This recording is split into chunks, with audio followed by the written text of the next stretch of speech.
नमस्कार, मी डॉक्टर शारदा दुर्वांकूर आयुर्वेद आणि fertility centre मध्ये आपल्या सर्वांचं स्वागत आहे। आज मी कोल्हापूरच्या दुर्वांकूरच्या ब्रँचला आलेली आहे आणि माझ्यासोबत आहे कोल्हापूर ब्रँचच्या दुर्वांकूर आयुर्वेदचे डॉक्टर सायली पाटील आणि त्यांची पेशंट अश्विनी द्राक्षे।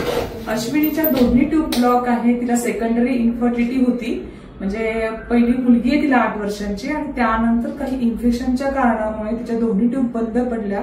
तिने लॅप्रोस्कोपी केली। लॅप्रोस्कोपीमध्ये तिच्या गर्भाशयामध्ये भरपूर गुंता होता आणि गुंता आणि शिवाय त्याच्यामुळे पुढेपर्यंत म्हणजे ते ट्यूब तिच्या बंद होत्या।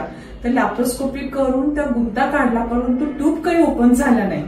मला डॉक्टरांनी आयव्हीएफचा सल्ला दिलेला होता ट्यूब बंद असल्यामुळे, पण माझी वहिनी सुप्रिया मगदूम यांनी फेसबुकवर मॅडमचा व्हिडिओ बघून मला इथला ऍड्रेस दिला आणि त्याच्यामुळे मी इकडे आले।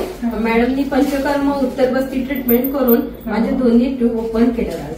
त्यामुळे मॅडमांचे सायली पाटील मॅडमांचा आणि शारदा मॅडमांचे मी खूप आभारी आहे।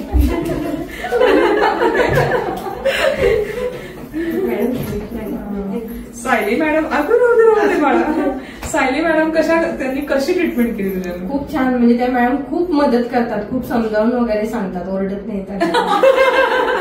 शारदा मॅडम ओरडतात? नाही ना, तुम्ही पण नाही। मला पहिल्या व्हिजिटला तुम्ही सांगितलं होतं वजन तेवढं कमी कर, नाही तर मी ओरडणार। तेवढं मी 30 किलो कमी केलं ना।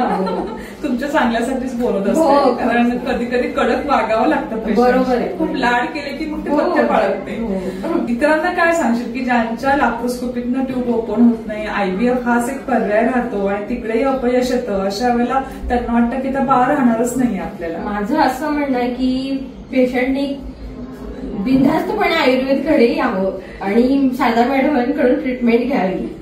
बरं, इतर आयुर्वेद आणि आपल्या दुर्वांकूर आयुर्वेदमध्ये तुला काय फरक वाटला?